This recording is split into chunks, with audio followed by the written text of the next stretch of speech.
Keep smiling. हम सबको ही ना इस बात का पता होता है कि इस वर्ड का मतलब क्या है, लेकिन इस वर्ड को हम सिर्फ बोलने की हद तक ही ना यूज़ कर रहे होते हैं और अपने ऊपर बिल्कुल भी अप्लाई नहीं करते। तो अपने फेस पे हर वक्त एक प्यारी सी मुस्कुराहट रखनी चाहिए और बहुत अच्छी स्माइल से क्या होता है कि हमारी जो दुख दर्द परेशानियाँ होती हैं ना, वो दूसरे लोगों से बिल्कुल छुपी हुई होती हैं। और आप किसी को जब तक अपना कोई दुख नहीं बताते ना, आप उसकी नज़र में बहुत वैल्यू रखते हो। लेकिन जहाँ आपने रोना धोना स्टार्ट कर दिया और लोगों के सामने अपने दुख दर्द बयान करने शुरू कर दिए ना, तो लोग, आप फील करोगे कि लोग आपसे दूर हटते जाएंगे और बहुत ज़्यादा कोशिश करेंगे कि आपसे वो कम से कम मिलें। तो हमेशा चेहरे पे एक प्यारी सी स्माइल रखनी चाहिए। अस्सलाम वालेकुम, कैसे हैं आप सब लोग? उम्मीद है कि सब खैरियत से होंगे, ठीक ठाक होंगे और मैं भी आप लोगों की दुआओं से बिल्कुल ठीक ठाक हूँ। जब बच्चे स्कूल गए हुए होते हैं ना, तो मेरे लिए वो बड़ा ही गोल्डन टाइम होता है। उसमें ज़्यादातर काम मैं वो वाले करती हूँ जो वीकली, जब हमें कहीं जाना आना होता है, बच्चों के कोई वीकेंड होता है और उसमें हमें अर्जेंट तैयार होना होता है और हम क्या कर रहे होते हैं कि उसी वक्त प्रेस किया, उसी वक्त भाग दौड़ करी और फिर तैयार हुए। तो मैं क्या कर रही होती हूँ कि जब बच्चों के स्कूल डेज होते हैं ना, उन्हीं में अपने एक दो ड्रेस पर अपने प्रेस करके रख देती हूँ, बच्चों के प्रेस कर देती हूँ, अपने हस्बैंड के करके रख देती हूँ। और उससे मुझे फ़ायदा ये होता है कि जब बच्चों की वीकेंड आता है और हमें कहीं जाना होता है ना, तो फ़ौरन से कपड़े निकाले, वेयर किए और चले गए। तो उससे काफ़ी टाइम की बचत हो जाती है और ये मैनेजमेंट जो होती है ना, ये बहुत ज़्यादा मुझे फ़ायदा देती है। और इसको करने से ना क्या होता है कि माइंड बड़ा रिलैक्स होता है, क्योंकि कुछ पता नहीं होता बंदे को, कहीं भी किसी वक्त कहीं भी जाना पड़ जाता है। और अगर कपड़े वगैरह प्रेस किए हुए हो ना, तो इससे हमारी काफ़ी टेंशन दूर हो जाती है। और लोड शेडिंग की वजह से आजकल जो है ना, मैं तो कहती हूँ अपने कपड़ों को, अपने बच्चों के कपड़ों को ना हर वक्त प्रेस करके रखना चाहिए, क्योंकि कुछ पता नहीं होता, लाइट आए ना आए, तो हम उनका तो कुछ नहीं कर सकते, लेकिन अपनी टाइम मैनेजमेंट के लिए हम बहुत कुछ कर सकते हैं।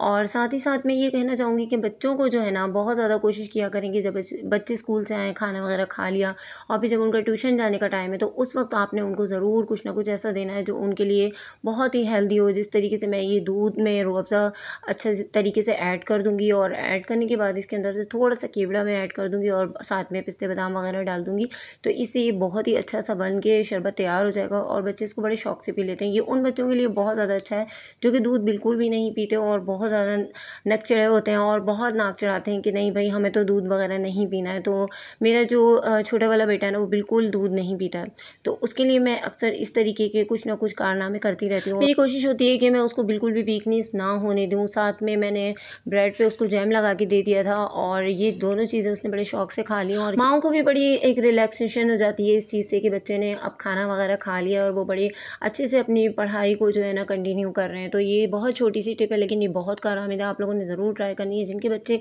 बिल्कुल भी दूध नहीं पीते ना, वो इस तरीके से करके, थोड़ी सी मेहनत करके अपने बच्चों को बहुत अच्छे तरीके से लेके चल सकते हैं। क्योंकि हम ना बच्चों के सामने कितना भी शाउट कर लें, वो जब तक नहीं खाएंगे, जब तक उनकी पसंद की कोई चीज़ नहीं होगी। आजकल के बच्चे ऐसे ही हैं जनाब, तो उनके लिए थोड़ा सा हमें कोशिश करनी पड़ती है और उसके बाद फिर उनकी पसंद की चीज़ उनको दे दें तो वो आराम से खा लेते हैं।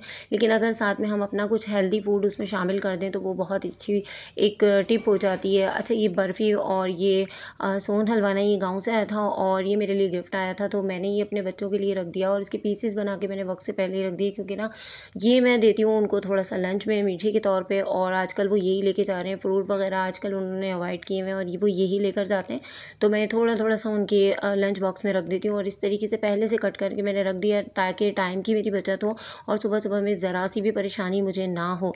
तो आप लोग भी इसी तरह किया करें, जो भी आपको फारिग टाइम मिले आप छोटे छोटे इस तरीके के काम करके रख दें, ताकि आप लोगों को सुबह सुबह में बहुत ज़्यादा परेशानी ना हो। और बच्चों के पीछे भागने दौड़ने से तो ज़्यादा बेहतर ये होता है कि हम दिन में ही ना टाइम निकाल के उनकी जो सुबह लंच उनको लेके जाना होता है ना, उसकी थोड़ी सी प्रेपरेशन करके रख दें, ताकि हमें सुबह बहुत आसानी हो और हम हंसी खुशी बच्चों को रुखसत कर सकें। क्योंकि कुछ माएँ ऐसी होती हैं, वो बहुत ज़्यादा डिस्टर्ब हो रही होती हैं और बहुत ज़्यादा जो है ना जल्दी जल्दी में हबड़ तबड़ में काम कर रही होती हैं, फिर बच्चे भी उससे बहुत ज़्यादा डिस्टर्ब होते हैं।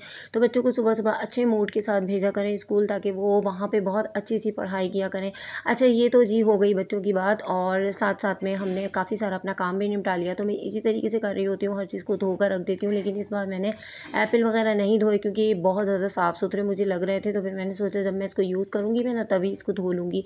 और साथ में जो कोकम्बर थे उनको मैंने ऊपर कर दिया, क्योंकि अगर मैं उसको नीचे रखती तो फिर वो दब जाते और ख़राब हो जाते। हम जो हाउस वाइफ होती है ना, हमारे पास इतना ज़्यादा काम होता है, इतना ज़्यादा काम का टास्क होता है, लेकिन इसके बावजूद भी हम हर चीज़ को मैनेज कर लेते हैं। और ये सलाहियत ना अल्लाह ताला ने एक औरत के अलावा किसी को भी नहीं दी। अच्छा, कुछ मामला ज़िंदगी के ऐसे होते हैं ना कि वो हम नहीं बदल सकते, हम लाख कोशिश कर लें अपनी माइंड से, अपनी मेहनत से, अपनी कोशिशों से, लेकिन वो अल्लाह ताला ने उसके लिए ना एक वक्त मुकर्रर किया होता है, वो अपने वक्त पर ही सेट होते हैं। अगर हम अपने से पीछे 5 साल पीछे जाकर देखें या 10 साल पीछे जाकर देखें ना, तो उस वक्त लाइफ की प्रॉब्लम प्रॉब्लम्स थी या टेंशनें थी तो हम सोचते थे कि ये कभी जाएंगी नहीं, तो आप नोटिस करें कि वो इस वक्त मौजूद नहीं है। तो इसी तरीके से जो आज हमारी ज़िंदगी की प्रॉब्लम्स हैं, टेंशन है, वो भी इंशाल्लाह ताला नहीं रहेंगी। और जिस तरीके से अच्छा वक्त नहीं रहता ना, इसी तरीके से बुरा वक्त भी नहीं रहता। जो मामलात हमारे हाथ में होते ही नहीं हो, उसके लिए बिला वजह में अपना खून जलाकर या अपनी लाइफ को ख़राब करके कुछ भी हासिल नहीं होता, क्योंकि अल्लाह ताला को पता है कि हमें कब, किस वक्त और क्या देना है। और जब हमारा राइट टाइम आता है ना, तो हमें सब कुछ खुद ब खुद मिल जाता है, और उस तरीके से मिलता है जिस तरीके से कभी हमने सोचा भी नहीं होता।